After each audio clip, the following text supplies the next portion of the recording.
사랑하는 성도님들 반갑습니다. 이 자리에 또 말씀을 듣기 위해 또 주님께 예배를 드리기 위해 나온 우리 성도님들 삶 가운데 주님께서 말씀을 깨닫게 하시고 또 말씀을 순종할 수 있는 지혜와 능력을 주시기를 간절히 소망합니다. 오늘 본문 첫 구절을 보면 갈대아 사람들이 왕에게 나와서 유다 사람들을 고발하는 내용으로 시작하고 있습니다. 물론 그들이 모든 유다 사람들을 고발했던 것은 아닙니다. 유다 사람들 중에서도 다니엘의 세 친구라고 불리는 사드락과 메삭과 아벳느고를 고발을 한 것입니다. 그렇다면 이들이 어떠한 잘못을 저질렀기에 갈대아 사람들이 그들을 왕에게 고발했던 것일까요? 우리는 그 내용을 다니엘서 3장 1절부터 7절 말씀을 통해 확인할 수 있습니다. 당시 주변에 수많은 나라를 정복했던 이 바벨론의 느부갓네살 왕은 금으로 아주 크고 또 화려한 신상을 만들었습니다. 다니엘서 3장 1절에서는 그 높이가 무려 60규빗이라고 말하고 있는데, 규빗이라는 말이 좀 우리한테 익숙하지 않아서 이거를 미터로 이렇게 환산을 해보니 무려 27미터나 되는 엄청난 높이의 신상이라고 합니다. 이처럼 느부갓네살 왕이 크고 또 금으로 만든 화려한 신상을 세운 이유는 바로 이 패권 국가인 이 바벨론이 얼마나 대단한 나라인지, 또 바벨론을 다스리는 신이 얼마나 대단한지 그 영광을 만천하에 드러내기 위해서 이처럼 큰 신상을 만들었던 것입니다. 그래서 느부갓네살 왕은 이 신상을 만들자마자 바벨론 각지에 있는 또 바벨론에 속한 모든 지도자들과 관료들을 자신이 있는 곳으로 불렀습니다. 그리고 그들에게 바벨론의 통치를 받는 모든 나라와 백성들은 여러 악기 소리가 날 때에 왕이 만든 신상에 절하라는 명령을 내렸습니다. 심지어 이 신상에 절하지 않는 자는 즉시 풀무불에 넣어버리겠다고, 죽여버리겠다는 협박까지 하면서 이 신상을 숭배하라고 이야기합니다. 그래서 다니엘서 3장 7절에서는 모든 백성과 나라들 그리고 각 언어를 쓰는 자들이 왕이 만든 이 금신상에게 절했다고 말하고 있습니다. 그런데 이처럼 모든 백성들이 또 많은 나라의 사람들이 절하는 중에도 절하지 않은 자들이 있습니다. 바로 오늘 갈대아 사람들에게 고발을 당하는 바로 이 다니엘의 친구들입니다. 그들은 금신상에게 절할 수 없었습니다. 왜냐하면 그들의 양심이 또 그들의 믿음이 하나님만이 참신이라고 말하고 있었기 때문입니다. 그리하여 그들은 절하지 않았습니다. 그런데 이를 하필 갈대아 사람들이 보게 된 것입니다. 그래서 갈대아 사람들은 느부갓네살 왕에게 이 사실을 고발합니다. 그런데 여기서 우리가 알아야 될 내용이 하나 있습니다. 그것은 바로 이 갈대아 사람들에 대한 이야기입니다. 다니엘서 2장 1절부터 13절 말씀을 보면 느부갓네살 왕이 꿈을 꾸는 내용이 나옵니다. 근데 이 꿈이 하도 기묘해서 왕은 자신이 이 꿈의 뜻을 알지 못하고 각종 지혜자들에게 내 꿈을 해석할 자가 누구인지를 찾습니다. 그때 등장하는 것이 바로 이 갈대아 사람들이었습니다. 이들은 자신들이 왕에게 나서서 왕의 꿈을 해석해주면 왕이 자신들에게 막대한 영광과 부귀 또 명예를 줄 것이라고 생각하고 왕 앞에 나섰던 것입니다. 그런데 여러분들도 꿈을 들어보시고 꿈을 꾸보시고 또 주변에 있는 사람들과 꿈 이야기를 해보시면 아시겠지만, 꿈이라는 게 원래 말하는 사람에 따라서 이게 달라질 수가 또 있잖아요. 그래서 왕은 아무나 와서 자신의 꿈을 마음대로 해석할 것을 방지하기 위해서 꿈을 이야기해주지 않습니다. 꿈도 맞추고 그리고 꿈 해석도 해보라고 이야기를 하는 것입니다. 그러자 갈대아 사람들은 굉장히 당황합니다. 그래서 꿈을 알려주지 않으면 어떤 사람도 사실 꿈을 해석할 수 없을 겁니다라고 변명합니다. 이에 느부갓네살 왕은 심히 화를 내며 그들을 비롯한 모든 지혜자들을 다 죽여버리겠노라고 선언을 합니다. 이처럼 부귀와 명예를 원했지만 정작 그들은 이 죽을 위기에 처하게 된 것입니다. 하지만 그때 바로 나타난 사람이 다니엘이었습니다. 다니엘은 하나님이 주신 지혜로 왕의 꿈이 무엇인지 정확히 맞췄으며 또 왕의 꿈이 무엇인지 정확히 해석을 해내었습니다. 그래서 갈대아 사람들은 다니엘로 말미암아 이 죽음의 위기에서 벗어날 수 있었습니다. 그런데 그런 갈대아 사람들이 오늘 본문에서 다니엘의 세 친구들을 고발하고 있는 것입니다. 다니엘에게 은혜를 입었음에도 불구하고 그 친구들에게 은혜를 원수로 갚는 이유는 무엇일까요? 자신의 어떤 사적인 일보다 어떤 왕의 그 공적인 명령이 더 중요했다고 생각했기 때문에 이렇게 고발했던 것일까요? 전혀 그렇지 않습니다. 그들이 다니엘의 친구를 고발한 진짜 이유는 다니엘의 친구들이 얻었던 그 권력, 그 권세를 시기하고 질투했기 때문이었습니다. 앞서 말했던 것처럼 다니엘은 왕의 꿈을 해석하고 또 이야기해 줌으로써 왕의 신임과 권력을 얻었습니다. 그리고 다니엘의 세 친구도 다니엘의 추천으로 인해서 권력을 얻게 됩니다. 그런데 우리가 여기서 유의해야 될 것이 있습니다. 다니엘의 세 친구는 단순히 낙하산 인사, 그저 다니엘이 추천해줬기 때문에 이런 권세를 얻었던 것이 아닙니다. 다니엘서 1장 17절에서 20절을 보면 다니엘과 세 친구들이 왕의 앞에 서서 그들이 얼마나 지혜로운 자들인지 또 그들이 얼마나 능력이 있는 자들인지 왕에게 보여주는 장면이 나옵니다. 그렇게 지혜와 능력이 있던 자들이 왕의 꿈을 해석하고 또 해석한 자의 추천을 받게 됨으로써 그들은 자신들의 지혜와 능력에 합당한 이 권력을 얻게 된 것입니다. 그런데 이를 본 갈대아 사람들은 굉장히 배가 아팠습니다. 왜냐하면 자신들이 왕의 꿈을 해석해서 명예와 권력을 얻고 싶었는데 이 다니엘과 다니엘의 친구들이 자신들이 그토록 원했던 것을 가져갔기 때문입니다. 그래서 그들은 이들을 무너뜨리고자 이들을 험담하고자 이 다니엘의 친구들이 오늘은 뭘 하나 또 내일은 뭘 하나 살피기 시작합니다. 왜냐하면 자그마한 문제라도 발견이 되면 이를 즉시 고발해서 그들을 그 자리에서 끌어내리고자 함이었습니다. 그런데 어느 날 그 기회가 바로 찾아옵니다. 다니엘의 친구들이 금신상에 절하지 않는 것을 그들이 보게 된 것입니다. 이를 본 갈대아 사람들이 얼마나 기뻤을까요? 드디어 그들을 끌어낼 수 있다니. 그래서 그들은 즉시 느부갓네살 왕에게 달려가 왕이여 보시옵소서, 왕의 명령을 따르지 않는 자가 있습니다. 왕이 즉시 저들을 죽인다고 하였으니 신상에 절하지 않는 자를 반드시 죽인다고 하였으니 저들을 죽이시옵소서라고 고발합니다. 하지만 이러한 일은 다니엘의 친구들만 겪는 일이 아닐 것입니다. 우리도 세상에서 이와 같은 일을 겪곤 합니다. 분명 우리는 그저 우리가 맡은 일을 열심히 했을 뿐인데 또 신앙생활도 열심히 하며 잘 살고 있었을 뿐인데 어떤 이들의 시기나 질투에 의해서 공격을 받고 이렇게 고발당하는 일이 있을 수도 있다는 것입니다. 물론 이러한 일은 그리스도인들만 당하는 것이 아닙니다. 세상 사람들도 서로 간의 시기와 질투에 의해서 고발당하고 공격당하지 않습니까? 그런데 우리 그리스도인들한테는 이들과 다른 하나의 기대가 있는 것 같습니다. 그것은 바로 우리가 정직하게 일하고 바르게 일했다면 또 우리가 신앙생활을 열심히 잘했다면 하나님께서 이러한 자들로부터 우리를 지켜주시고 보호해 주시며 우리와 함께 해주셔야 되는 거 아닌가? 우리를 보호해 주실 것이다. 우리를 인도해 주실 것이다. 저들의 선에서 마침내 건져내실 것이다 라고 하는 기대가 우리 마음 가운데 있지 않습니까? 그러나 안타깝게도 오늘 본문은 이러한 우리의 기대가 이루어지지 않을 수도 있다는 것을 말하고 있습니다. 13절 말씀을 보시기 바랍니다. 다니엘의 친구들에 대해 들은 이 느부갓네살 왕은 크게 화를 내며 그들을 끌고 오라고 명령을 합니다. 이와 같이 명령한 이유는 무엇입니까? 앞서 누구든지 엎드려 절하지 아니하는 자는 즉시 맹렬히 타는 풀무불에 던져 넣으리라고 말했으니 이를 실행하고자 다니엘의 세 친구들을 아마 불렀겠죠. 즉 다니엘의 세 친구들은 우상 앞에서도 그들의 믿음을 지켰음에도 불구하고 그 믿음으로 말미암아 그 믿음의 행동으로 말미암아 오히려 죽는 위기 가운데 처한 것입니다. 그런데 14절 말씀을 보시기 바랍니다.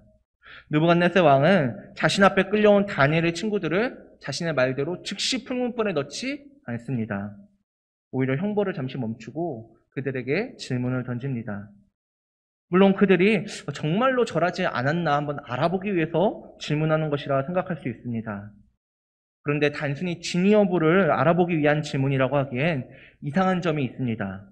그것은 갈대아 사람들의 말을 들었던 그 느부갓네살 왕이 이를 듣자마자 화를 내고 다니엘의 그 세 친구들을 즉시 끌고 오라고 명령했다는 점입니다. 이는 그가 안 그랬을 수도 있지 않을까? 사실은 신상에 절했던 것이 아닐까라고 잘 알지 못하는 것이 아니라 느부갓네살 왕이 확실히 그들이라면 신상에 절하지 않을 것이다라고 확신을 했기 때문에 이처럼 화를 내고 또 그들이 하는 일을 잠시 멈추고 끌고 오라고 말했던 것이겠죠. 또 15절에서도 이제라도 너희가 준비하였다가 다음번 악기 소리를 들을 때에는 신상 앞에 절해야 된다. 절하는 것이 좋다라고 말하는 것은 왕이 이미 그들이 신상 앞에 절하지 않았음을 알고 있었던 것으로 보입니다. 차라리 진위 여부를 묻기 위한 것이라기보다 그들을 아끼는 마음에 질문을 던졌다고 말하는 것이 좀 더 합당할 것입니다. 다니엘의 친구들이 신상에 절하지 않았다는 소식을 듣고 왕이 화가 나긴 했지만 정작 그들을 데려오다 보니 그들이 정말로 지혜로운데 그들이 정말로 능력도 많은 자들인데 죽이기 아까웠던 것이죠. 그래서 왕이 한 번 더 기회를 주는 것입니다. 심지어 다음번에도 절하지 않으면은 그때는 정말로 너희들 풀무불에 던질 것이다 라고 협박도 하고요. 또, 야, 너희를 지금 내 손에서 건져낼 자가 누가 있겠느냐. 야, 그냥 내 말을 듣는 게 좋지 않을까라고 회유도 하면서 그들을 거슬리고 있습니다. 그러나 저는 다니엘의 친구들에게 한 번 더 기회를 주는 것조차도 느부갓네살 왕의 그 말에 담긴 의도가 진정한 의도가 아니라고 생각합니다. 느부갓네살 왕의 다음번에는 꼭 절하라는 그 명령이나 그때에도 절하지 않으면 죽이겠다는 협박, 그리고 너희를 내 손에서 건져낼 자가 누가 있냐, 제발 절해라라고 하는 그 회유, 그 모든 것은 한 가지 의도를 가리키고 있다고 생각합니다. 그것은 바로 너희도 다른 이들처럼 우상을 숭배하라라고 하는 말입니다. 그리고 우리는 이를 통해 느부갓네살 왕의 배후에 있는 것이 무엇인지 알 수 있습니다. 그것은 바로 마귀입니다. 마귀는 수많은 나라를 정복한 느부갓네살 왕의 마음을 부추겨 신상을 만들게 했습니다. 그리고 이를 통해 하나님의 백성인 유다 백성들까지도 우상을 숭배하게 만들고자 했습니다. 물론 느부갓네살 왕은 자신의 영광을 위해 또 그 나라의 영광을 위해 신상을 만들고 절하게 한 것이지만 그 모든 일은 사실 마귀가 원했던 것이었습니다. 그런데 하필이면 이 다니엘의 세 친구들이 이에 굴복하지 않은 것입니다. 그러자 마귀는 갈대아 사람들의 이 시기심을 이용합니다. 그들을 통해 다니엘의 세 친구를 고발하게 하고 느부갓네살 왕 앞에 서게 한 것입니다. 그리고 느부갓네살 왕에게 야, 저 지혜로운 자들을 그냥 죽일 셈이냐? 저 능력 있는 자들을 그냥 내버려 둘 셈이냐? 야, 어떻게든 그 신상에 절하게 하고 그들을 다시 써야 될 거 아니냐? 야, 그들을 협박도 해보고 회유도 하고 강하게 명령도 해서 우상을 숭배하게 신상에게 절하게 해봐라 라고 이 느부갓네살의 마음을 부추기는 것이죠. 그런데 이와 같은 일들이 오늘날에도 잘 보면 똑같이 일어나고 있는 것을 우리는 발견할 수 있습니다. 그럼 한번 세상의 모습을 한번 보시기 바랍니다. 오늘날에도 마귀는 하나님의 백성을 미혹하며 그들의 하나님이 아닌 세상의 어떠한 것, 우상을 숭배하고 절하게 하고자 가진 노력을 다하고 있습니다. 그런데 그 모습이 단순히 열심일 뿐 아니라 굉장히 교활합니다. 다니엘의 시대는 가장 강력한 존재가 왕이었기 때문에 왕이 명령을 통해서 또 명령을 따르지 않으면 죽인다는 그 조항을 통해서 모든 나라의 백성들이 그 우상을 숭배하고 절하게 만들었습니다. 그러나 오늘날의 모습을 보시기 바랍니다. 오늘날에는 왕도 없을 뿐더러 사람들에게 억지로 시킨다고 무엇을 하지도 않습니다. 그래서 마귀는 전략을 바꿨습니다.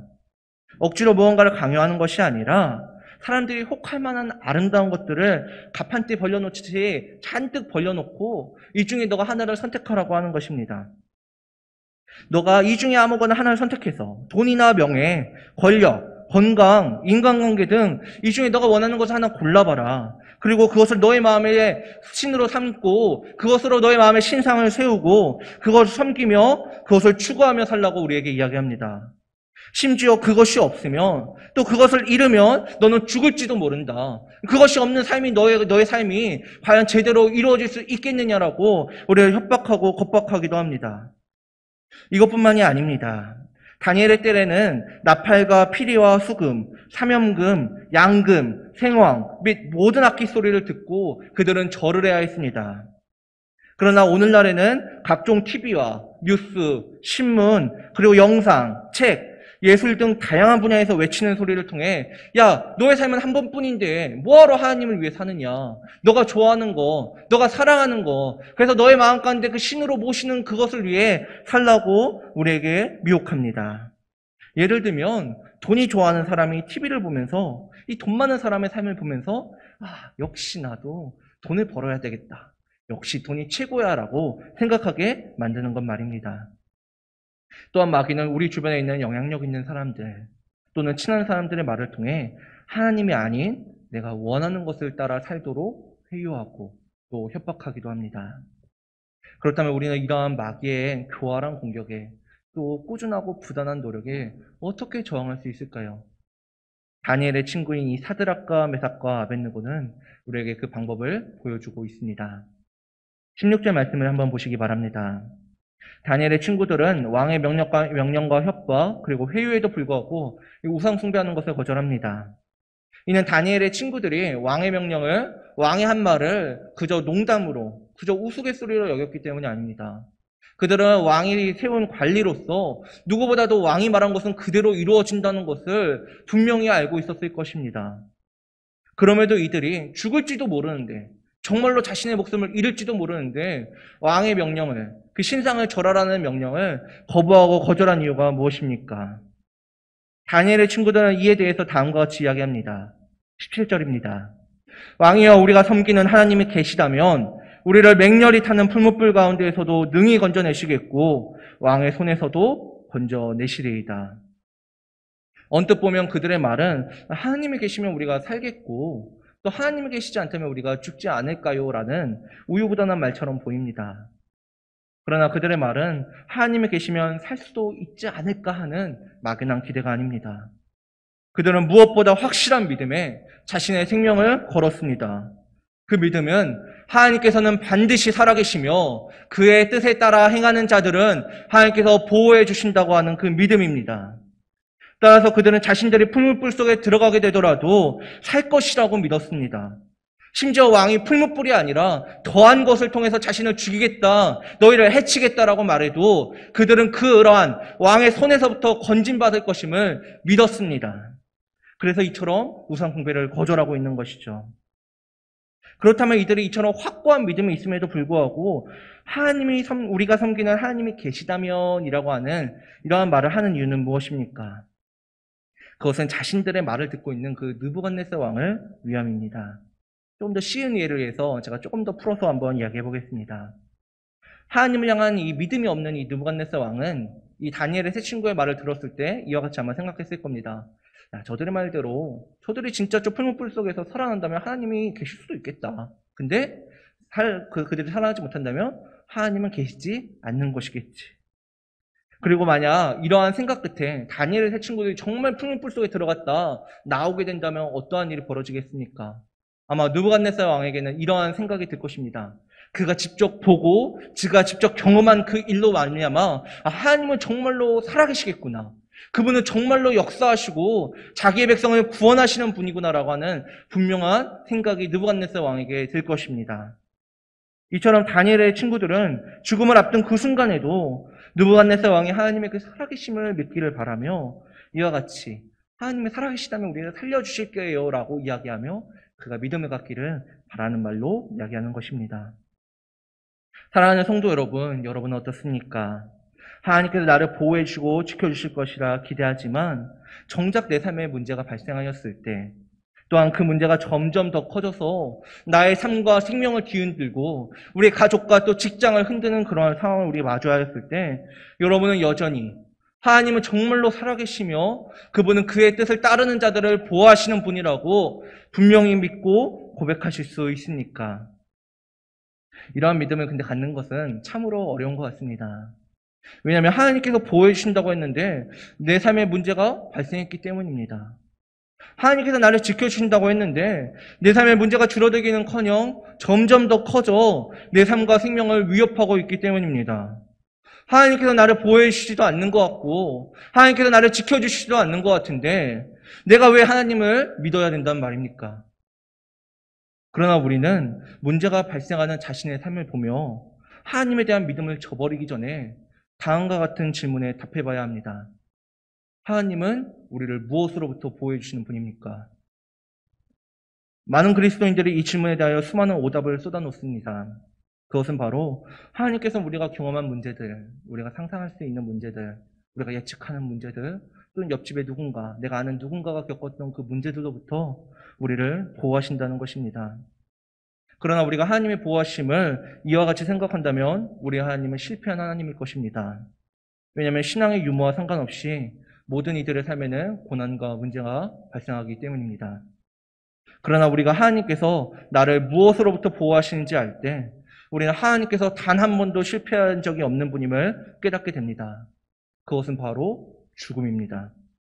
마귀는 우리에게 원하는 것, 우리가 원하는 것, 곧 돈이나 명예, 권력, 건강, 인간관계 등 이것들이 없으면 죽을 것이라고 이야기하지만 실상은 그렇지 않다는 것입니다. 우리의 생명은 우리가 세상에서 사랑하는 것을 내가 가지고 있느냐, 혹은 그것을 가지지 못했느냐에 달려있는 것이 아니라 오직 생명의 주관자 되시는 하나님께 달려있다는 것입니다. 즉 하나님께서 원치 않으시면, 하나님께서 뜻하지 않으시면 우리는 결코 돌연히 하나님의 뜻을 벗어나서 죽을 수가 없다는 것입니다. 다니엘의 세 친구들에게 이러한 믿음이 있었던 것 같습니다. 그래서 그들은 하나님께서 살아계시며 하나님의 뜻을 따라 행한 그들을 지켜주실 것이라고 확신했던 것입니다. 사랑하는 성도 여러분, 하나님은 하나님의 백성인 우리를 보호해 주시고 지켜주십니다. 물론 하나님을 믿는 우리의 삶에 여러 문제들이 발생할 수는 있습니다. 그러나 하나님은 각 사람을 향한 그 하나님의 때가 이르기 전까지 우리를 죽음으로부터 보호하시며 하나님의 뜻을, 우리의 삶 가운데 주어진 그 하나님의 선한 뜻을 이루도록 도우십니다. 바라기는 우리 성도님들이 이와 같은 믿음을 갖고 죄와 우상을 물리치고 하나님께서 우리에게 예배하신 그 선한 길을 계속해서 걸어가는 하나님의 선한 뜻을 따르는 우리 성도님들이 되시기를 간절히 소망합니다. 다니엘의 친구들이 여기까지 말했다면 얼마나 좋았을까요? 오늘 말씀도 여기서 마치고 또 우리도 그냥 하나님께서 우리를 보호해 주시는구나 라는 교훈으로 끝날 수 있었을 텐데 그들은 왕에게 하나 더 이야기를 꺼냅니다. 그것은 하나님께서 그렇게 하시지 않는 상황에 대한 이야기입니다. 그들은 하나님께서 자신들을 구해주지 않으실지라도 신상에게 절하지 않는다고 이야기합니다. 앞서 세 친구들은 하나님께서 살아계신 이에 우리를 반드시 구해주실 것이라고 이야기했습니다. 그런데 하나님께서 계시면 자신들을 건져준다고 말했던 그들이 왜 하나님이 그렇게 하지 않는 상황에 대해 이야기하는 것입니까? 혹시 하나님께서 자신들의 생명을 구하는 일에 실패할 수도 있다고 생각하기 때문일까요? 그렇지가 않습니다. 다만 그들은 하나님께서 아직 우리를 향해 우리를 통해 이루실 선한 뜻이 있을 것이다. 따라서 우리는 하나님께서 살려주실 것이라 믿는다. 하지만 하나님께서 우리에게 정하신 때가 여기까지라면 이제는 삶이 아닌 죽음을 통해 하나님의 선한 뜻을 이룰 때가 되었다면 하나님께서 우리를 그렇게 하지 않을 수도 있다라고 생각했던 것입니다. 그리고 다니엘의 친구들은 하나님께서 그 정해진 때까지 자신들을 보호하시고 인도하여 오셨던 것처럼 자신들 또한 내 생명이 다하는 그날까지 우상 숭배를 멀리하고 하나님을 따르겠다라고 고백하는 것입니다. 그러나 여러분, 과연 이들이 지금 죽어서 이루어질 그 하나님의 선한 뜻이 무엇입니까? 오히려 이들이 품은 뿔 속에 들어갔다가 살아나와야지 하나님의 선한 뜻이 이루어지는 거 아닙니까? 그런 놀라운 일이 일어난다면 느부갓네살 왕이 하나님을 믿을지도 모르는데 말입니다. 또 왕이 하나님을 믿으면 모든 백성과 나라들과 각 언어를 사용하는 자들이 하나님을 믿게 되는 놀라운 일이 일어날 수도 있지 않을까요? 또 이 소식을 들은 유다 백성들이 힘을 얻고 하나님에 대한 신앙을 버리지 않게 되는 일이 일어날지도 모릅니다. 그러나 그것은 방금 말하는 것처럼 모르는 것입니다. 기적을 봤다고 해서 사람들이 하나님을 금방 믿고 따르는 것은 아니기 때문입니다. 광야를 헤매던 이스라엘 백성들이 얼마나 많은 기적을 경험하였습니까? 또 사사시대를 살아가던 이들이 얼마나 많은 하나님의 구원을 경험하였습니까? 그러나 그들은 계속해서 하나님을 원망하고 멀리하며 죄를 지었습니다. 만약 다니엘의 친구들이 이 불확실한 것을 붙잡았다면 그들의 고백은 17절에서 끝났을 것입니다. 하나님은 반드시 자신들을 살려내야 했고 이를 통해 왕과 백성들이 하나님을 믿고 그 돌아오는 그 멋진 꿈을 꾸는 것에서 그쳤을 것입니다. 그러나 그들은 이처럼 사람들이 변하지 않을까? 이러한 기적이 있다면, 놀라운 일이 있다면 사람들이 변화되지 않을까라고 하는 이 불확실한 것이 아니라 확실한 것을 붙잡았습니다. 그것은 바로 하나님은 선하시다는 사실입니다. 그래서 그들의 고백은 18절까지 이어집니다. 자신들이 살아가며 이뤄야 될 그 하나님의 선한 뜻이 아직 남아있다면 하나님께서는 자신들을 반드시 구해내실 것이지만 이제는 죽음을 통해 하나님의 그 선한 뜻을 이룰 때가 되었다면 하나님께서 그렇게 하지 않을 수도 있다고 고백한 것입니다. 그러나 그렇더라도 자신들은 끝까지 우상에게 절하지 않고 신실한 하나님을 따르겠다라고 이야기를 합니다. 사랑하는 성도 여러분, 간절히 바라기는 우리 성도님들의 삶 가운데 코로나 때문에 많이 힘드신데 더 큰 문제나 더 큰 어려움이 없기를 간절히 소망합니다. 그러나 우리의 삶에는 우리가 원튼 원치 않든 다양한 문제와 여러 가지 사건들이 발생합니다. 또한 예기치 않은 문제가 우리의 삶과 생명을 송두리째 흔들기도 합니다. 문제를 좋아하는 사람이 어디 있겠습니까? 그래서 그런지 우리의 기도는 자주 17절의 말씀에서 끝나는 것 같습니다. 하나님, 내 문제를 해결해 주시리라 믿습니다. 하나님, 내 문제가 해결이 된다면 내가 얼마나 주님을 더 잘 믿게 될까요? 아니, 내 안 믿는 가족들은 또 주님을 얼마나 믿게 될까요? 하나님 아버지, 그리고 내가 이걸 교회에서 이야기한다면 얼마나 많은 성도들이 은혜를 받을까요? 하나님, 그러니 내 기도를 들어주셔야 되지 않겠습니까? 하나님, 이미 들어주신 줄로 믿고 있겠습니다. 라고 기도하는 것이죠. 그러나 우리의 기도는 17절을 넘어 18절로 이어져야 됩니다. 하나님, 내 문제를 해결해 주시리라 믿습니다. 하나님께서 제 문제를 해결해 주시면 저나 제 가족들이 굳건한 믿음 위에 설 수 있을 겁니다. 이를 통해 우리 교회 사람들이나 다른 사람들이 은혜를 누릴 수도 있지 않을까요? 그러나 하나님이 내 문제를 해결해 주시지 않더라도 설령 그 문제가 죽음이더라도 나는 하나님의 선함을 의심하지 않습니다. 나는 잘 모르지만 나의 죽음을 통해서 이루어질 그 하나님의 선한 뜻이 있는 거겠죠. 바라기는 내가 문제 속에서도 또한 죽기 전까지 선하신 하나님을 믿고 그 선하신 하나님을 따라 살아갈 수 있도록 도와주시옵소서라고 기도하는 것 말입니다. 바라기는 우리 모든 성도님들이 문제를 만났을 때, 심지어 자신의 삶과 생명을 흔드는 그러한 상황을 마주쳤을 때에도 이러한 상황이 하나님께서 나를 버리셨기 때문에 주어진 것이 아니라 이를 통해 하나님께서 우리를 통해 선한 뜻을 이루고자 하는 것임을 믿으며 하나님 안에서는 우리 성도님들이 되시기를 소망합니다. 말씀을 맺겠습니다. 오늘 저희가 읽지 않은 19절 이하의 말씀에서는 결국 다니엘의 친구들이 풀무불에 던져지는 내용이 등장합니다. 그러나 그들은 풀무불 속에서도 죽지 않고 멀쩡한 모습으로 걸어 나옵니다. 심지어 27절 말씀은 그들이 살았을 뿐만 아니라 어디 불에 그슬린 곳도 없고 심지어 탄냄새도 안 난다라고 이야기하고 있습니다. 그리하여 느부갓네살 왕은 이 사드락과 메삭과 아벳느고가 믿었던 하나님을 찬송하게 됩니다. 그러나 그리스도인이 마주한 모든 문제가 이와 같이 해피엔딩인 것은 아닙니다. 히브리서 11장 36절부터 37절 말씀처럼 환난과 박해 속에서 죽어간 이들이 있습니다. 또한 우리가 잘 아는 것처럼 어떤 그리스도인들은 그저 믿음과 상관없는 어떤 질병과 또 노화로 인해 죽기도 합니다. 하지만 오늘 말씀을 통해 우리는 그리스도인들을 하나님께서 뜻하신 때가 이르기 전에는 죽지 않으며 죽음마저도 하나님의 선하신 뜻을 이루는 순간임을 살펴보았습니다. 이처럼 생명의 주관자 되시는 하나님을 의지하며 또 신뢰하며 죄를 멀리하고 담대히 선을 행하는 우리 성도님들이 되시기를 간절히 소망합니다. 기도하도록 하겠습니다. 하나님 아버지 감사합니다. 우리 삶 가운데 함께 하시며 역사하신 주님, 우리가 주님의 보호하심과 돌보심에 의지하여 살아갑니다.